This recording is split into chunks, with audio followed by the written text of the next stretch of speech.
Pema Siddhi Hum, Om Ahum Benzulur Pema Siddhi Hum, Om Ahum Benzulur Pema Siddhi Hum.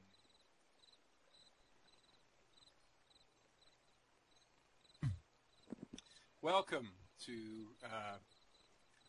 Saturday Dharma Talk with myself, Tseten. Today is the fifth talk we're going to give on the Digha Nikaya. But before we begin the talk proper, let's just go over some of the essentials. My blog, where these talks are posted, is located at www.palisuttas.com. If you're interested in this or previous talks, you can go there and see pretty much everything I've written on that blog. If you're interested in my books, you can go to chronikapress.com. You'll also see a link to the books, some of my Buddhist books from palisuttas.com. That will be the only commercial solicitation I will offer this evening. If you're interested in my YouTube channel, Naked Dharma, where the videos of these talks are being posted, archived, the link is there. If you have any questions, it is customary to keep your questions till the end of a Dharma talk. However, I prefer if you would ask your questions during the course of the talk. In this way, everything will be that you're asking about will be fresh in everyone's mind. There is a note card of the talk available. All my talks are available on note card. It is available now. In fact, I've just learned the automatic scheduling feature in WordPress. So actually at 7 o'clock p.m. Eastern Time, this talk will post automatically to my Pali Sutta's blog. I don't have to do anything. However, if you would like a note card, please IM me at the end of the talk, and I will be happy to send you a note card of the talk. And finally, all of my talks are being archived in the Mount Everest Sim. If you go there, look for the Buddhist College, and then look for the library, you'll find them in the form of scrolls on a desk, and you can take copies of those talks which you do not have, if you're interested. So, today's talk is the fifth sutta of the Digha Nikaya, the first part of the Sutta Pitaka, which is in turn the second part of the... That's true, Argus Portal. There are not all of them. All of the recent ones and many of the older ones are there. I'm hoping to send her the balance at some point. I just have to go there, make a list of what they have, and then go through what's available and send her the balance, but I haven't done that yet. So thank you for pointing out that deficiency. They're not all there. So the Kutadanta Sutta is today's topic. It's the fifth sutta of the Digha Nikaya, which, as I said, is the first part of the Sutta Pitaka, which is in turn the second part of the Pali Canon, the oldest collection of Pali texts in Buddhism, which represent the pre-sectarian phase of Buddhism.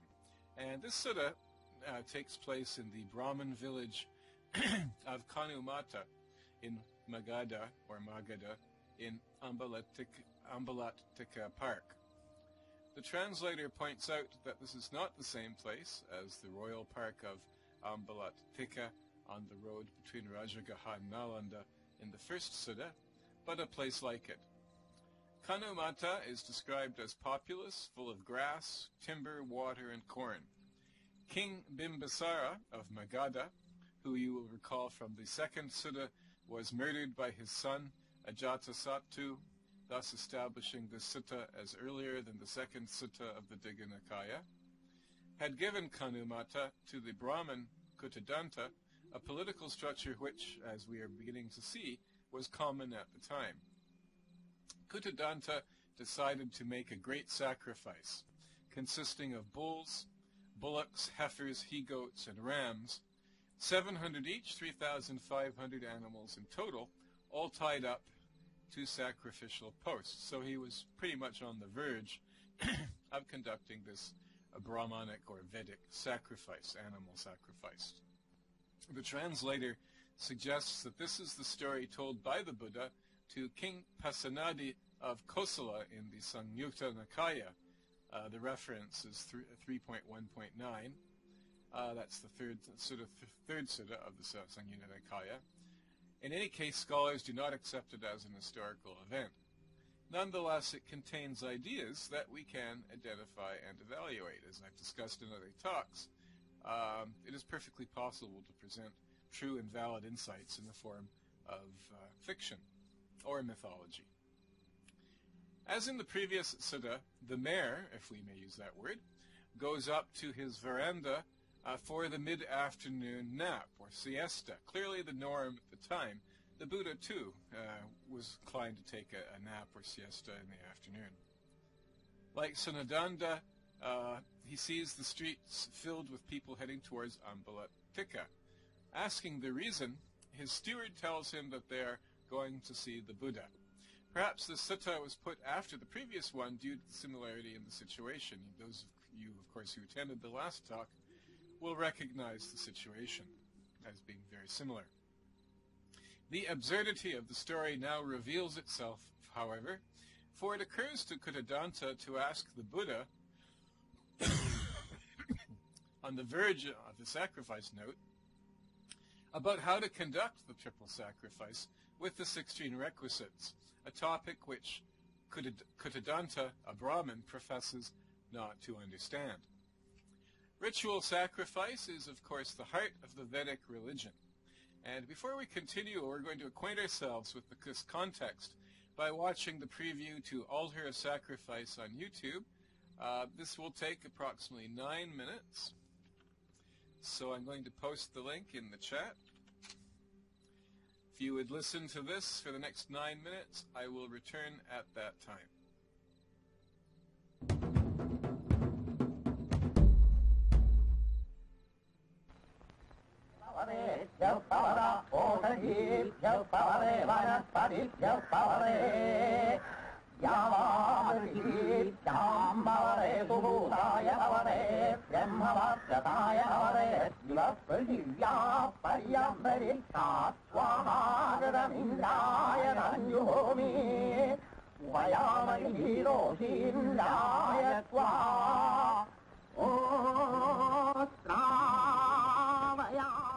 More than 3,000 years ago, nomads entered India. They spoke an Indo-European language called Vedic. They composed the 4 Vedas, which later Hinduism regarded as a sacred revelation. The oldest of these is the Rig Veda.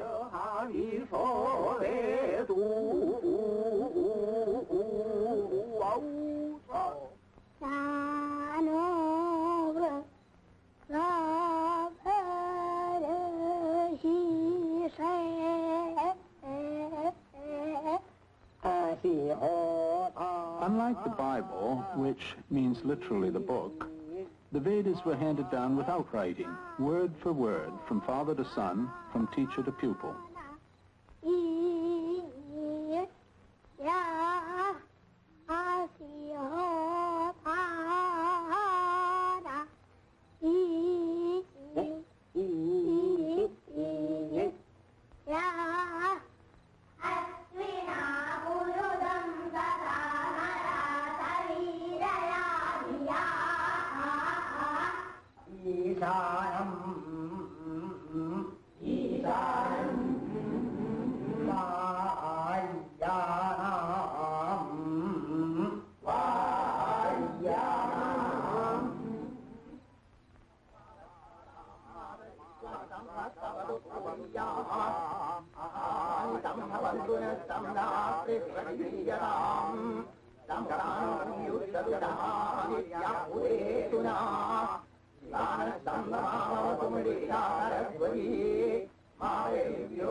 The Vedic nomads used perishable materials such as clay, wood, and grass. Agni, god of fire, was kept permanently alive. On the move, he was carried in pots, at rest installed on altars. Fire was ritually celebrated in ceremonies such as the Agnishtoma, or praise of Agni. With the development of Hinduism, Vedic ritual declined. Considered extinct since the Middle Ages, these rituals of sacrifice have survived in remote corners.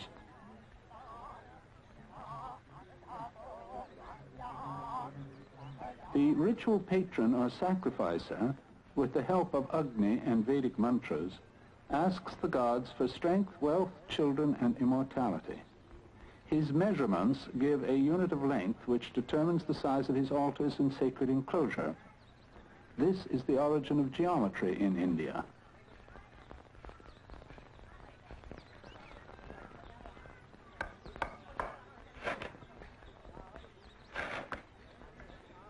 The Vedic enclosure is always a temporary structure, unlike the later temples of Hinduism.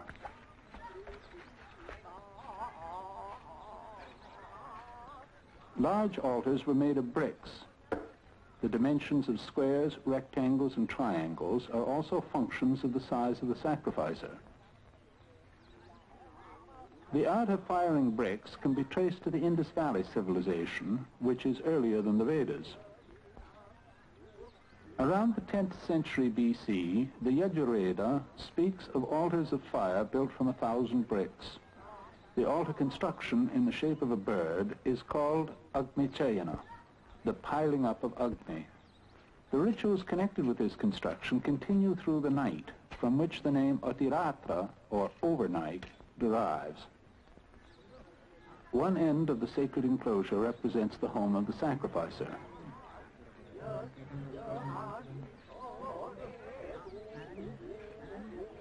Simple altars are made of clay.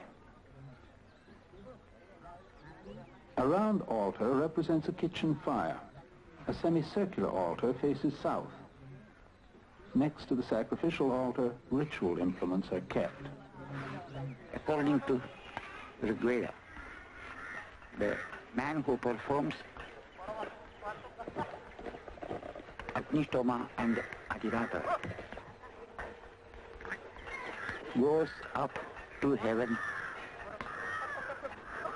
as a result of drinking soma. Apama soma mamrata abhuma ganma yudira vidama devan. This is from Rigveda. Apama somam. We drank soma. Then amrita abhuma. We became amritas. Amritas, those without death. This is the belief with which a Nambudiri starts performing Somayaga. A Brahmin is eligible for the Soma ritual only if he keeps 3 sacred fires burning in his home throughout his life.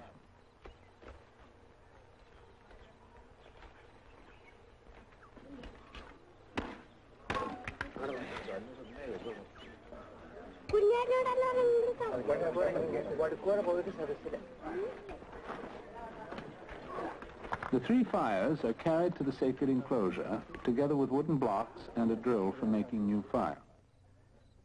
The 3 fires are installed temporarily. To the west, the domestic fire on a garapatya, or domestic altar, used to cook oblations. To the south, the southern fire on a dakshinagni, or a southern altar, to ward off evil influences.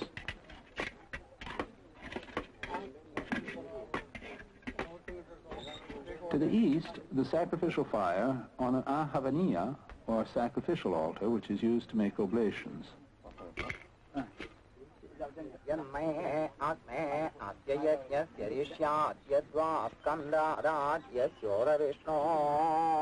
All rites are performed on behalf of a sacrificer, or yajamana.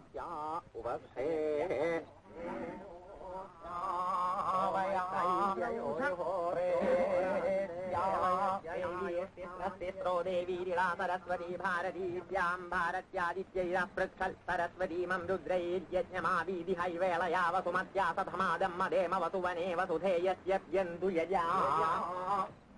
At the often recurring Ishti rites, priests call the gods down to earth to partake of the oblations.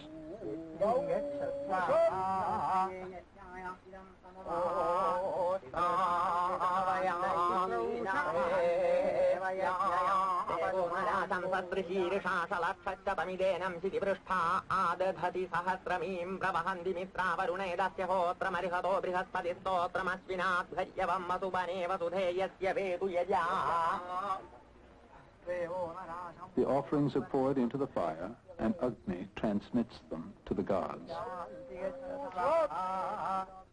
The only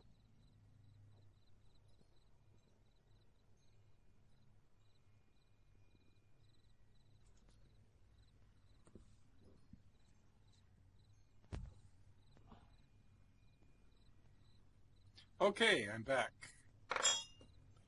Here we go. I hope everyone had an opportunity to watch that. If you've seen the Thai movie Angulamala, which came out in 2003, then you have seen the extent of the Vedic practice of animal sacrifice, which may be compared to the animal sacrifices of the ancient Jews. The intent of the story is clearly to insult the Brahmin, who is made out not to know his own business, so that the Buddha is seen to be the true Brahmin, but it is also to show that Buddhism is the true Brahmanism. If you attended my last talk, you'll remember that Kutadanta resolved to visit the Buddha and was accompanied by a large group of Brahmins, to whom he praised the Buddha. Almost the same scenario occurs in this sutta, which I will not go into in greater detail. One of the Buddha's teaching techniques, besides seeking common ground, which I've mentioned in a previous talk, is to tell a story set in the past, at the end of which the Buddha identifies people in the audience or people known to the audience as rebirths of the people in the story, including himself. Often the situation in the story reflects or embodies the current situation. Perhaps this became the basis of the belief that the Buddha possessed past life recall, despite the Buddha's non-emphasis on psychic powers, the reality of which he never denied, however. So the Buddha tells the Brahmin the story of King Mahavijita, the great conqueror, which is subsequently revealed to be a past life memory of the Buddha himself. Such stories are also indicative of two beliefs concerning karma. One, that people who are involved with each other in one life are likely to become involved with each other in similar ways in subsequent rebirths. And two, that underlying patterns or structures of events recur from birth to birth based on karma. Finally, the phenomenon of past life recall itself, which is canonical, pervasive, and for which empirical evidence also exists, raises the interesting problem of the substrate in which these memories are preserved, as the brain is the substrate of memory in this life, but ceases to function at death. I'm not going to go into that in greater detail in this talk, but perhaps we'll have an opportunity to do so in the future. Clearly, the continuity of rebirth is also a continuity of memory, even if those memories are so subtle as to be indiscernible to any but the most penetrating awareness. This sutta of the Buddha is organized around the declaration of two principles where the Buddha was far ahead of his time: cruelty to animals and the exploitation of man by the state. This important sutta, therefore, establishes the Buddha's fundamental political philosophy and his ethical views concerning animal rights, as well as providing further insights into this concept of an inner Brahmanism that is opposed to the Brahmanism of rites, rituals, and beliefs. This doctrine further explains the ambivalent attitude that the Buddha appears to have towards Brahmins and Brahmanism, at times hostile and contemptuous, and at other times collegial. Therefore, Mahavijita, like Kutadanta, wants to make a big Vedic sacrifice to produce merit, and approaches his Purohitam, his family priest, which Walsh translates as chaplain, for instructions. Instead of answering him directly, the priest or chaplain segues into a discussion of the state of the kingdom, quoting, "Your Majesty's country is beset by thieves. It is ravaged. Villages and towns are being destroyed. The countryside is infested with brigands. If Your Majesty were to tax this region, that would be the wrong thing to do." Unquote. The situation described probably reflects the social situation in northeast India at the Buddha's time. The land was dangerous, the monarchies and military dictatorships were ruthless, wealth was moving from the monarchs to the merchants, resulting in heavy taxation by the monarchs. The laws were arbitrary and cruel, wars and political violence were common, brigands and gangs haunted the roads, there was widespread dissatisfaction and widespread spiritual yearning.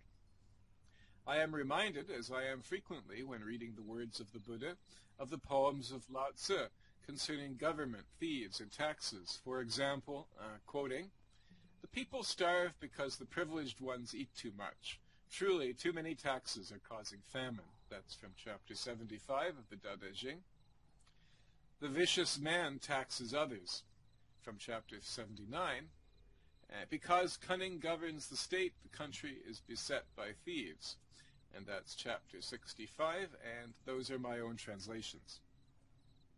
The chaplain continues, again quoting, "Suppose our Majesty were to think, I will get rid of this plague of robbers by execution and imprisonment, or by confiscation, threats, and banishment. The plague would not be properly ended. Those who survived would later harm Your Majesty's realm. However, with this plan, you can completely eliminate the plague. To those in the kingdom who are engaged in cultivating crops and raising cattle, let Your Majesty distribute grain and fodder. To those in trade, give capital. To those in government service, assign proper living wages. Then those people, being intent in their own occupations, will not harm the kingdom. Your Majesty's revenues will be great. The land will be tranquil and not beset by thieves. And the people, with joy in their hearts, will play with their children and will dwell in open homes." Unquote. In this remarkable passage, redolent of later political theories, the Buddha sets forth the basic thesis of classic social democratic economics, in which the state supports agriculture, capital, and a well-paid bureaucracy. In other words, the state is responsible for maintaining the common infrastructure, which in turn supports the civil society that depends on it, the prosperity of the latter resulting from the actions of the former, making the taxes that the state spends to maintain the infrastructure affordable. Elsewhere, the Buddha envisages democratic government and even kings abdicating their thrones and fortunes in favor of the people. The Buddha saw that a high-tax law and order agenda would intensify the cycle of violence, culminating in social breakdown, an issue that we see in our own time. Ashoka put policies like this in place during the 3rd century before the Common Era.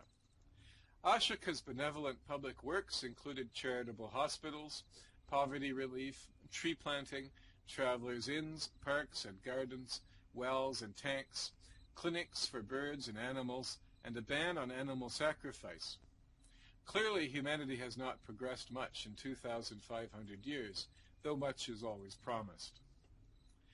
Having reformed his kingdom, Mahavijita reiterated his desire to perform a great sacrifice. So his chaplain, who is unnamed, gives him instructions to perform the sacrifice that are clearly allegorical. According to this allegory, the 8 accessories for the sacrifice are the king's birth, his beauty, or we might say fitness, wealth, power, generosity, knowledge of the mantras, linguistic skill, and his understanding of the workings of the law of karma. Similarly, the chaplain himself, being a Brahmin, is well born, versed in the mantras, virtuous, and learned. One is reminded of the doctrine of the marks of the characteristics of the great man, which we discussed in an earlier sutta. the second, as I recall. The three modes of the sacrifice are not to regret the cost of the sacrifice in the past, present, or future.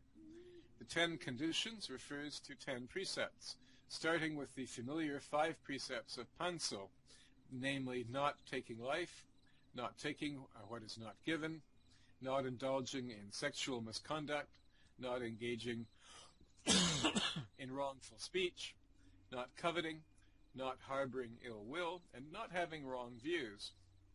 By my count, this is 7 items, but possibly the text includes calumny, harsh and frivolous speech as 3 additional items, making 10. The Sutta makes these out to be 16, namely the 4 assenting groups, the 8 endowments attributed to King Mahavajita, and the 4 endowments of the chaplain, altogether 16 in 3 modes. Finally, the chaplain gives 16 reasons why the sacrifice will be successful, including inviting the Kshatriya or Katiya caste, that's of course the Buddha's own warrior or ruler caste, inviting advisors, counselors, Brahmins, and householders, being well-born on both sides, and his chaplain being well-born. Again, reminiscent of the marks of a great man. Again, the numbering seems very strange. By my count, this is 4 items, unless the 16 items include the 10 conditions and we divide the advisors and counselors, Brahmins, and householders into 2, and being well-born by 2, 1 for each side of the family, in which case we do get 16, but this does seem very far-fetched. Finally, the chaplain points out that the sacrifice was carried out with ghee, oil, butter, curds, honey, and molasses. No animals were slaughtered, no trees or plants were hurt, and no slaves or servants were required to do anything that they did not want to do. Kutadanta asks, why is the sacrifice better? The Buddha points out that arhants and stream winners, those who have attained the arhat path, would not attend a sacrifice involving beatings and throttlings, but such would attend a sacrifice that does not involve killing living beings, thus implicitly producing merit for the sacrifice by their presence. The sacrifice, of course, that is no longer a sacrifice, or a different kind of sacrifice, perhaps a spiritual sacrifice. The guests also brought funds to contribute to the ceremony, but the king rebuffed them, so they put their gifts of money to the east, south, west, and north of the sacrificial pit as offerings. This interpretation clearly establishes Buddhism as an esoteric tradition, from the Greek esotero, meaning more within. First used in English with reference to the Pythagorean doctrines, esotericism explores the hidden meanings and symbols in various philosophical, historical, and religious texts, especially texts that are central to mainstream religion. Thus, the esotericist finds more within the traditional religious texts. As we will see as we explore the suttas of the Pali Canon, this is exactly the method of the Buddha with respect to the mainstream practices of Brahmanism. He doesn't merely reject Brahmanism. Rather, he finds an ethical and perhaps a spiritual meaning within Brahmanism that has been forgotten by the Brahmins themselves. Historically, we know that this forgetting characterized the late Vedic period from about 1000 to 1500 of the Common Era, especially with reference to the nature of the Soma sacrifice, which you may have noticed was mentioned in the YouTube clip that we watched. I have discussed this at greater length in my view on the status of women in ancient India and the Pali tradition. Another meaning of esoteric is for the few. Thus, when the Buddha attained enlightenment in his 30s, at first he hesitated to teach, concerned that most people would be unable to comprehend his doctrine, but the Brahma Sahampati persuaded him to teach for the sake of the few. Thus, Buddhism was an esoteric tradition from its inception. Kutadanta, clearly impressed, asks the Buddha if there is another, simpler, more powerful practice. And note the counterintuitive association of simplicity and greater power, which we also find, interestingly enough, in quantum physics, where the nuclear potential of a volume of matter is far greater than the mechanical potential of the same volume of matter, and that the energy of empty space, the so-called vacuum energy, is far greater than either of these. Of course, in Buddhism, we would call the vacuum, the vacuum energy nirvana, which has not only a psychological but also an ontological implication. Just as this tells us that the materialistic understanding of nature is not accurate, so it says that the Brahmanic understanding of spirituality is not accurate. It is the interior, not the exterior, that is efficacious.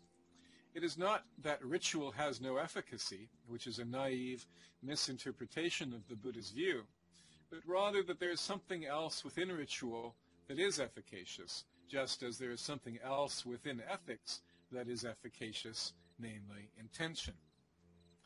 The Buddha responds by giving a list of 7 progressively subtler and more powerful practices, namely giving to virtuous ascetics, providing shelter for the Sangha, going for refuge to the Buddha, Dharma, and the Sangha, undertaking the 5 precepts, morality, the insights, and finally the cessation of the corruptions.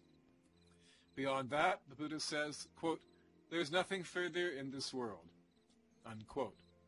Note the qualification. He refers only to this world, that is samsara. He does not say, actually this world could be a reference to samsara, it could also be a reference to the desire realm, it could be a reference to the earth plane. There are several possibilities what specifically he is referring to, or he could be referring to all of them. In any case, he refers only to this world. He does not say that there is nothing further in another world. Quote is, "There is nothing further in this world." Quoting again, "Beyond this there is no sacrifice that is greater and more perfect," unquote. And you'll notice that this can be read in 2 ways as well. Each of these things is a sacrifice in the pure sense of converting matter to energy in the service of a higher intention. And if you study comparative religions, you will discover that this is a universal law of the law of sacrifice, that is the central principle of the science of spirituality and is implicit in all systems of spirituality. You will notice that Maurice Walsh's translation of the 5th precept is, quote, "to refrain from taking strong drink and sloth-producing drugs." That's sort of 5.26. This translation appears to contradict a statement I made in an earlier talk concerning the translation of this precept, in which I stated that there is no textual basis for the prohibition of drugs. T.W. Rhys-Davids' English translation, or T.W. Rhys-Davids' English version of this verse has, quote, "abstention from strong, intoxicating, maddening drinks, the root of carelessness." You'll notice no reference to drugs there. Therefore, I decided to look the Pali original of this text up. Fortunately, nowadays we have the entire text of the Pali Canon in Pali on the internet, and the phrase in question is the same as that used elsewhere in the Pali Canon. It is Sura Meraya Amaja Pamadatana Veramanim Sura. Sorry, let me try that again. Sura Meraya Maja Pamadatana Veramanim. There, that's the phrase, and you'll find that in the Kutadanta Sutta, in paragraph 352, in the 4th unnumbered paragraph. In Pali, the words are often run together. I'll actually put that text in the chat, just so you can see what it looks like. There you go. In Pali, words are often run together, so the actual breakdown of this phrase is Sura Maraya Maja Pamadatana Vamanim. Sura, Maraya, and Maja are three types of alcoholic drinks. Sura was used as a medical anesthetic during the 4th century before the Common Era. You may be aware of the fact that this was, during the Buddha's life, this was the apex of Ayurvedic medicine in India. Maja may have been a kind of mead. Other alcoholic drinks that were known are not included in this list, including Sidhu, Arasta, Madhu, which is related to Maja, Madira, and Asava. We recognize the English words mead and Madeira here. Pali and English are, of course, related through Sanskrit, both being Indo-European languages. According to the Tamil Cube Dictionary, Sura is distilled liquor and Maraya is fermented liquor. Maja also appears to refer to a brewage. Thus, the Buddha does appear to be prohibiting a range of alcoholic beverages from weak or brewed to strong or distilled. Pamada means negligence, indolence, remissness, carelessness, from mada, pride, intoxication, conceit, sexual excess, interestingly. And that's actually the source in the Ristavis translation of the reference to maddening. Varamani means abstinence. On the other hand, according to Tamil Cube, the English word drug is osada or agada or agado, whereas we find neither of these words in this phrase. Therefore, the exact translation, or a more exact translation, would be, quote, to refrain from drinking distilled and fermented liquors and mead, or perhaps wine, that cause or lead to negligence and indolence, unquote. Perhaps one could make this out to refer to spirits, beer, and wine, but to drugs? That is not what the Buddha said. He does not refer to drugs with all the redolence that that word communicates in modern English, yet this translation is widespread through the popular Buddhist literature, and it even has reached scholarly translations. I've also referred to this inaccuracy in other talks. Some scholars even claim that the original precept prohibited going to drinking establishments, not to drinking per se. Kutadanta is so impressed that he becomes a lay follower on the spot, setting free all of the 3,500 animals that he had assembled. The Buddha gives Kutadanta a graduated discourse on generosity, morality, the higher planes, dimensions, worlds, or heavens, the evils of sense desires, and the good of renunciation, followed by a Dharma talk in brief, namely the Four Noble Truths. Immediately, Kutadanta realized the truth of impermanence, or anicca, and acquired the Dharma eye, which you will recall is the equivalent of stream winning. And the next day, Kutadanta entertained the Buddha and his entourage at his home for the morning meal. That completes today's talk. Thank you very much. Before we proceed to the dedication of merit, in which we dedicate the merit of this talk to all beings, does anyone have any questions or discussion of anything I've discussed or mentioned or alluded to?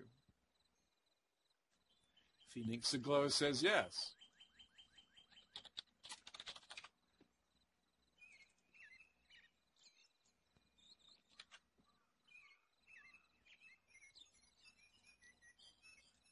Phoenix Aglow says, what is Shakyamuni's take on Soma? I talked about Soma at some length in a previous talk I gave some time ago. I think it was my talk on the status of women in ancient India and the Pali tradition. I think it was in that one. And I did segue a bit into a discussion of Soma. I discussed Soma in the context of ancient Vedic religion. It's in my blog. If you simply go to my blog and type Soma, you'll find everything I have to say on the topic. I did discuss Soma in the context of early and later Vedic religion and also in the context of Tibetan Buddhism. And I mentioned in that talk that I had not found any references to soma or drugs as such in the Pali Canon. However, it's at least possible that the Buddha was exposed to this topic during his samana period. Samanism is very similar to both Shaivism and Shaktism, especially Shaivism. Some of the descriptions, Shaivism really arose in the fourth century before the Common Era, so a little after the Buddha's life in terms of textual tradition. But we know that textual traditions are always later than the original inception of the traditions that underlie the text, sometimes by centuries. So it seems extremely likely, and Shaivism does explicitly incorporate traditions relating to the use of psychedelic drugs. Shiva himself is a great consumer of such substances, including soma. But I have not. So it's quite possible. It's certainly reasonable to believe that the Buddha was exposed to these traditions during his samana period, his 6 years of extreme abstinence. Some of the practices of which he describes in vivid detail. However, I have no textual reference from the Pali Canon to substantiate that, so at this point it is merely a speculation. K. Janglewood says maybe you could explain what soma is. Soma is nothing less than the origin point or the root point of the entire Indian spiritual tradition. It came actually I shouldn't say it came with the Aryans, because there's also evidence that the Indus Valley civilization had something like that too. It seems to have arisen out of the convergence of a sacrificial ritual, fire ritual of the Aryans, combined with similar ceremonies of the Indus Valley civilization, and both civilizations used psychedelics, knew about psychedelics, and they also incorporated that tradition from another tradition from a country north of Iran, the name of which I have forgotten, west of Indus Valley, north of Iran. And this convergence of traditions resulted in the creation of the fire sacrifice, which is the essential Vedic ritual. And originally, it pertained to the consumption of soma, a psychedelic substance which was cooked and ritually consumed, very similar to the ayahuasca rites in Peru, for example, that are still practiced legally today. By the advent of the and this is also the inspiration of the Vedas. The rishis were inspired by soma to recite the Vedas, and the gods themselves were considered to be great soma drinkers. And by the late Vedic period, about 1000 before the Common Era, the recipe for soma was forgotten, completely forgotten. There are various speculations as to why this is, and there are various speculations as to what soma actually was, none of which are certain. However, it is certain it was a psychedelic. It was a psychedelic compound of some sort. So when they forgot what soma was, the ritual became a surrogate ritual, very much like the ritual of the Eucharist in Christianity, which is a surrogate for the actual death of Jesus Christ. In the later Brahmanic religion, the fire soma was replaced with a symbolic substance that, again, various substances were used. Sometimes alcohol was used. Sometimes it was simply a herbal elixir that was consumed. And the object of veneration and worship ceased to be the soma itself and became the ritual itself. And that is the basis of Brahmanism. And insofar as Brahmanism influenced Indian spirituality, it also is the basis of Buddhism. So that's what soma is. Let Let me see if there's anything else. Momoko says, I was struck by the Buddha's description of the correct way to rule being to give everything away to the people and making sure everyone was happy, which results in the people being peaceful and supporting their ruler. And in describing that as an economic system. That's what's so absolutely mind-bogglingly progressive about the Buddha, is he sounds modern. We would call that, of course, social democracy today, or perhaps even anarcho-syndicalism, such as your, and I say your to those of you who are American, such as your intellectual Noam Chomsky advocates. So, yes, that is exactly what the Buddha appears to be advocating. Momoko says, I do so wish those in positions of power today could hear this. Indeed. Any other questions or discussion before we proceed to the dedication of merit? Lightleaf asks, does the Buddha have a political view? Well, that is what I said, yes. This is the first sutta in which we encounter a political view. We are going to encounter views like this again in the suttas. This is not a single case. So yes, over the course of the this project, where we're going to be reading through and discussing all 34 suttas of the Digha Nikaya, whenever this topic comes up, we will address it, identify the ideas, and consolidate them into a synthetic philosophy of what the Buddha actually believed. And I would simply say that the Buddha was a social democrat in today's language. And leave it at that. The Dalai Lama himself has said he is a Marxist. I'm not sure that the Buddha would actually go that far, because the description of society that the Buddha implies does have a capitalist element. But capitalism exists in the Buddha's description. Capitalism, what we would call capitalism. And you have to remember, in the Buddha's time, mercantilism was just beginning to supplant the power of the kings. So this was a time when trade and markets and merchants and economics and money were becoming socially powerful. Lightleaf says, well, isn't that what they have, that they use today, social democracy? In a handful of countries, such as Norway, Finland, Iceland, perhaps Germany. There's a few countries in which that are social democratic. Britain, perhaps. But certainly not most countries.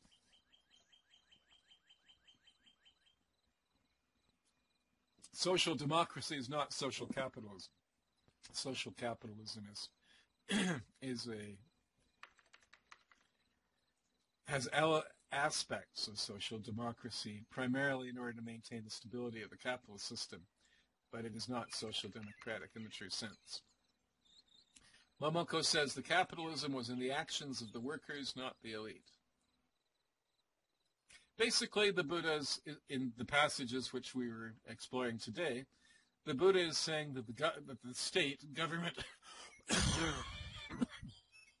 is responsible for maintaining the infrastructure, and that the infrastructure should be well maintained and adequate to maintain the activities of the civil society within it, in order to provide a prosperity for everybody. That's essentially what he was saying. Lightleaf says capitalism is present even within our so-called democracy. It is indeed. And it's even present in non-democratic countries, which is a very interesting phenomenon, such as China. You used to hear all the time capitalism guarantees democracy, but now we have authoritarian countries like China and South Korea practicing capitalism, but at the same time maintaining an authoritarian social regime. So perhaps capitalism isn't as democratic as we are being told. I've heard in this place that one speaker argued or advocated, declared his belief that Buddhism is libertarian, that libertarianism is actually the correct view of society based on his Buddhist principles. I can't possibly explain to you how he came to that conclusion, but it's an interesting point, interesting difference. However, in these talks, we're going to actually be looking at and reading the passages that pertain specifically to this topic and identifying the principles within them. And we will come back to this topic again.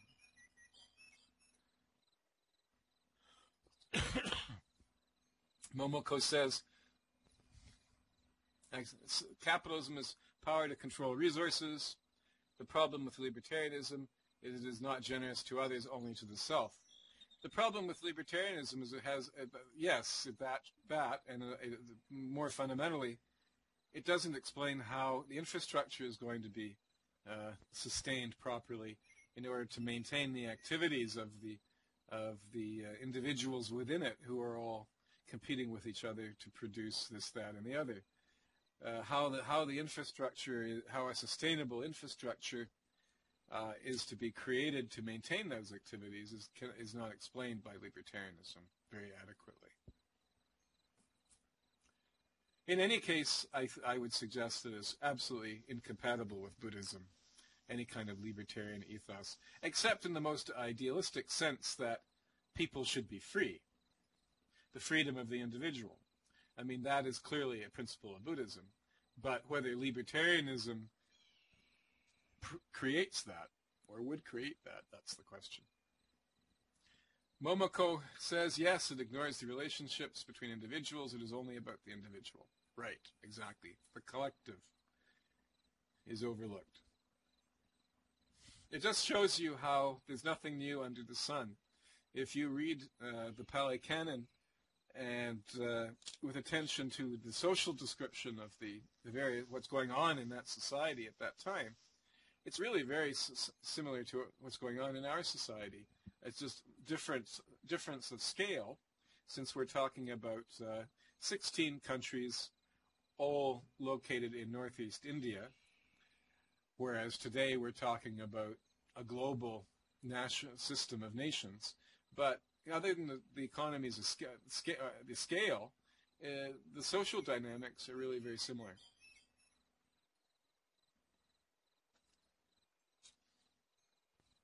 Any other questions